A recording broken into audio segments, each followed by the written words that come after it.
All right, so today we're going depth on the Federalist Papers. Oh, You know, those essays that basically sold early Americans on the whole Constitution thing? right, yeah. I mean, they're not just like some boring old history lesson. Definitely no. They're like, a masterclass in how to build a government from scratch. I mean, it's true. They really are. And how to handle all the drama that comes with it, right? Oh, yeah, all the drama, all the time. It's kind of mind-blowing when you think about it. Yeah. These weren't just like theoretical exercises. Mm-hmm. The founding fathers, writing as Publius, they were going head-to-head in the newspapers. Wow. They were trying to win over a public that was, pretty skeptical. Yeah, I bet. I mean, a lot of people were straight up terrified of trading a weak government for one that might turn tyrannical. Right. Yeah, makes sense. Okay, so remind me why New York? Why were these essays so focused on getting them on board? Well, New York was the pivotal state back then. If they didn't sign on to the Constitution, the whole idea of a unified nation, yeah, that probably would have just fallen apart. So Hamilton, Madison, and Jay. It's a dream team. Basically, they were fighting a war of ideas. They had to convince New Yorkers that this whole new system, this was the best way to guarantee their freedom and make sure everyone prospered, Okay, so let's get into some specifics. You flagged a few essays that are super relevant even today. Where should we start? Definitely Federalist, no high. Okay. It's Madison at his best, tackling the whole problem of factions. And what's wild is he doesn't say we should just get rid of them. Really? He outly argues that factions, what we might call interest groups or political parties today, they're just like a fact of life in a free society. Huh, that's kind of counterintuitive. It is. So what's the solution if you can't just eliminate these groups that are pulling in different directions all the time? Well, Madison's big argument is that a large republic can handle factions better than a small one. Think about it, right? In a huge and diverse nation, you've got so many different groups, all with their own agendas. It's way harder for any one of them to take over. It forces compromise, kind of waters down their power. So instead of suppressing all those differences, you actually kind of use the chaos to your advantage, let them fight it out, but within a system that keeps anyone from going too far. Yeah, exactly. Okay. And you know where it gets really interesting? Where? Thinking about how this applies to our world today. Some people actually argue that, social media, it's kind of undermining Madison's vision. Really? It lets people with the same views just stick together online, reinforcing what they already believe and making them less likely to even consider other points of view. Oh, the echo chamber thing. Yeah, exactly. So it raises this question. Are we actually getting worse at handling factions in a healthy way, even though we're a much bigger, more diverse nation than Madison could even imagine? Wow. Okay. Lots to think about there. For sure. So factions, checks and balances. Wasn't there also something about a single powerful leader in all this? Oh, right. That's where Hamilton comes in. He was all about having a strong executive branch, and he lays it all out in Federalist number 70. His argument was that a single energetic president, that's absolutely key for good leadership, especially when things get tough. Yeah, I mean, that makes sense if you need someone to make quick decisions in a crisis. Exactly. Well, hold on. Doesn't that kind of contradict the whole checks and balances thing? Well, not necessarily, no. Remember, Hamilton wasn't arguing for an all-powerful king or anything like that. He did believe in a strong executive, but one that was still answerable to the people and kept in check by the other branches of government. It's a delicate balance, for sure. But that's the whole point of the system they were putting together. It's like they're walking this tightrope between efficiency and making sure no one becomes a dictator. Exactly. And when we look at how the presidency has changed over the centuries, that tension is still there, Yeah, definitely. Think about all the debates we have today about executive orders, Yeah. the limits on presidential power, the role of Congress in checking the president. These are all echoes of the same questions that Hamilton and Madison were wrestling with way back in the 1780s. So even though they couldn't have predicted things like, I don't know, nuclear weapons or the internet, the core issues of how you run a country are surprisingly similar. Yeah, that's it. The technology might change, the specific problems might be different, but the fundamental questions about power, about liberty, about the role of government, those never really go away. That's a really good point. Right. Okay, so I'm starting to see why these essays are still so relevant today. They're not just about history. They're like a guide to understanding the problems that every democracy has to deal with. Exactly. And that's why it's worth, really digging into those debates a little more. Okay, let's do it. So you mentioned something about Madison and Hamilton having different views on tyranny. What did you mean by that? Oh, yeah, that's fascinating. So both of them were definitely worried about tyranny, but they had different ideas about where the biggest threat was coming from. Okay. Madison was mainly worried about the tyranny of the majority. The idea that, like, a big, passionate group could use its numbers to just trample all over the rights of minorities. Hmm. He saw the Constitution, with its checks and balances and all that, as a way to stop that kind of mob rule. So that's where the whole system of like having representatives and dividing up power comes in. Exactly. Hmm. But Hamilton, he had a different take. He was more worried about tyranny coming from a weak government. Oh, interesting. One that couldn't enforce laws, couldn't protect its citizens, couldn't keep things running smoothly. He thought a strong, energetic executive was the key to preventing that kind of chaos and instability, Right. which to him could be just as bad as an overbearing government. So, like, two sides of the same coin. Too much power concentrated in one place is bad. But a government that's too weak to actually function is a recipe for disaster, too. Yeah, that's a great way to put it. That was the tightrope they were walking. Yeah. And honestly, it's a tension that's still very much alive in our political debates today, you know? Think about all the arguments we have about the size and scope of government, the balance between security and freedom, the whole federal government versus states thing.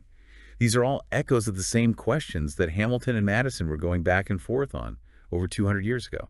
It's incredible to think that these debates happening in newspapers actually helped to shape the foundations of the U.S. government.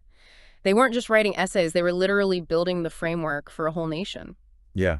And the thing is, they didn't always agree on the best way to do it. Wait, seriously? I always thought they were, like, on the same page completely. Oh, yeah, they definitely were united in wanting a strong and stable country, that's for sure. Right. But they had, kind of different visions of what that should look like. And those differences, they became even more obvious in the years after the Constitution was ratified. Okay, now I have to know more. Tell me about this falling out. Okay, so once the Constitution was actually ratified, right, and the new government started getting going, those philosophical differences between Hamilton and Madison, well, they are kind of solidified into actual political factions, you know what I mean? Yeah. So Hamilton, along with people like John Adams, they became like the face of the Federalist Party. Right. They were all about a strong central government, a national bank, close ties with Great Britain. Okay. They basically saw America's future as like this bustling center of commerce and industry, a real powerhouse. So Team Hamilton, they wanted a more top-down power structure and a focus on economic growth. Yeah, pretty much. Sounds familiar, right? It really does, doesn't it? So what about Madison and his crew? Right. So on the other side, you had Madison, and he kind of gradually aligned himself with Thomas Jefferson and the Democratic Republican Party. Okay. They weren't so keen on concentrated federal power. They were big on states' rights, and they thought an agrarian society, that was the way to go. They were worried about industry and finance, thought it could lead to corruption, and they looked at the French Revolution, as this model for how people could really have a say in how they were governed. Wow. So one group was looking to Europe's industrial future, and the other wanted a simpler, more independent America. Yeah, that's a good way to put it. And these weren't just theoretical debates either. Right. They had real consequences, played out in battles over taxes, tariffs, how much the federal government should be involved in the economy, that kind of thing. So these intellectual disagreements about how to run a country, the whole role of government thing, they basically morphed into full-blown political parties. Sounds Ah. pretty familiar, actually. It's a story as old as time, isn't it? Mm. Philosophical differences turn into political divides. And it just shows how relevant the Federalist Papers still are. I mean, the same tensions they were dealing with are still playing out in our politics. It's like they gave us the language, the framework for understanding these fundamental debates about power, about liberty, the role of government, all of it. Exactly. They were creating the foundation Uh, for a system that was designed to handle disagreement, to find a way to make those differences work. It's wild to think that these essays, which were supposed to convince people to adopt the Constitution, they also ended up laying the groundwork for the two-party system that's defined American politics for centuries. It's true. And it reminds us that ideas, they have real consequences. Even the smartest people can't always see how their ideas will change things down the road. Yeah, that's why studying history is so fascinating, right? It's not just about memorizing stuff, it's about understanding how past events are still shaping our world. Absolutely.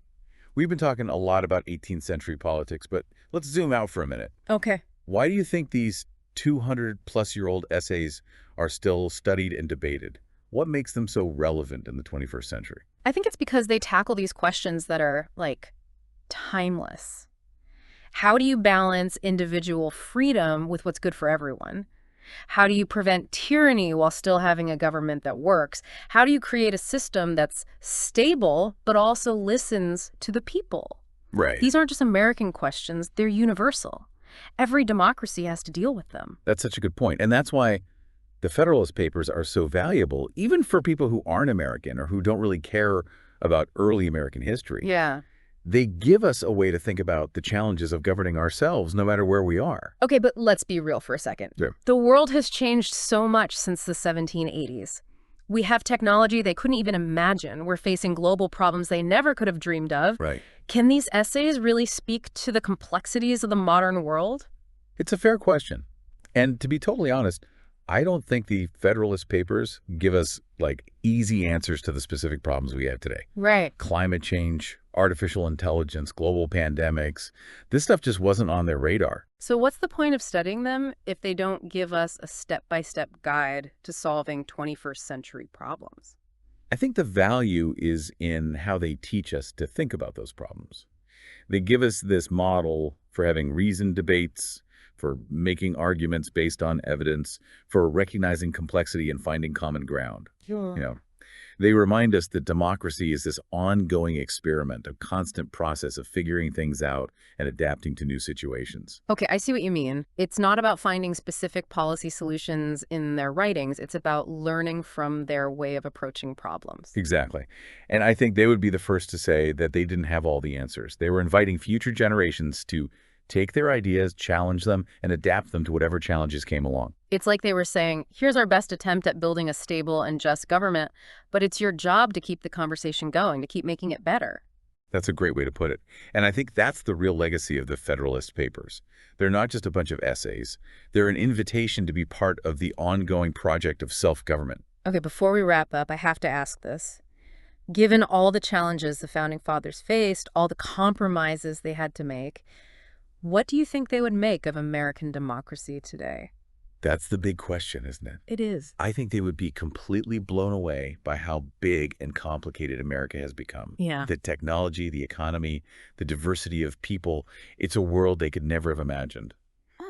But I think they would also be really worried by how divided we are, by the fact that people don't trust institutions anymore.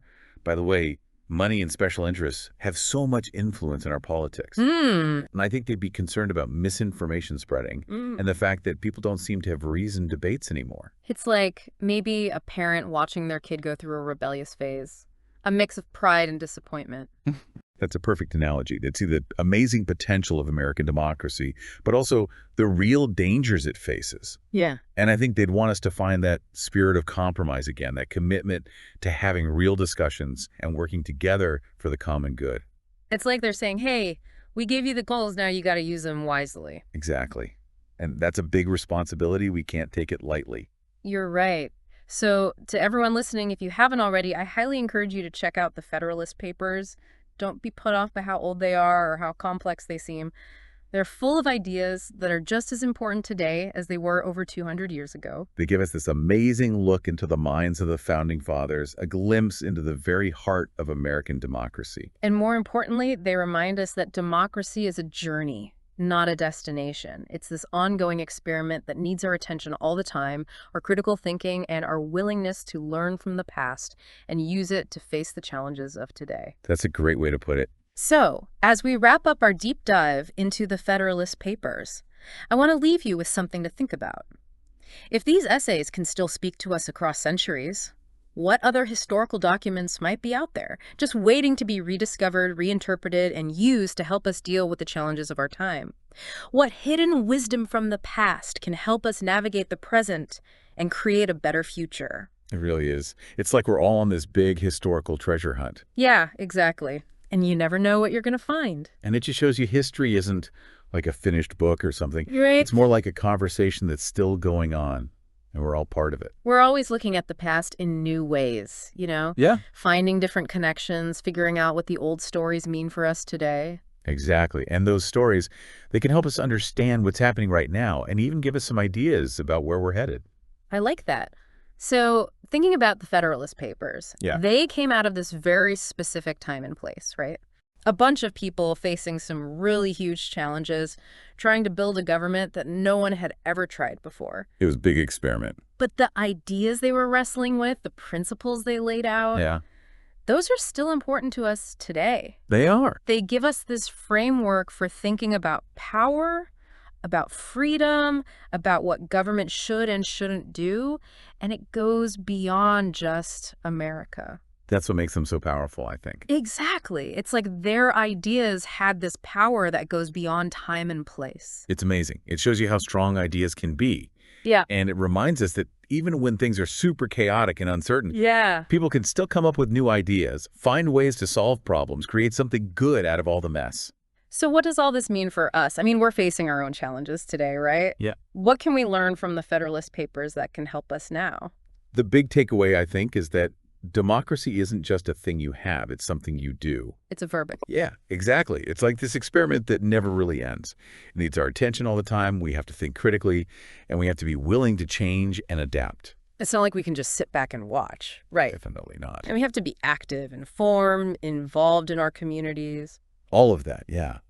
And we have to be willing to learn from the past, not just memorize it, but really try to understand it, even the parts that are messy or confusing. You know, and to see how it connects to our lives now. Right.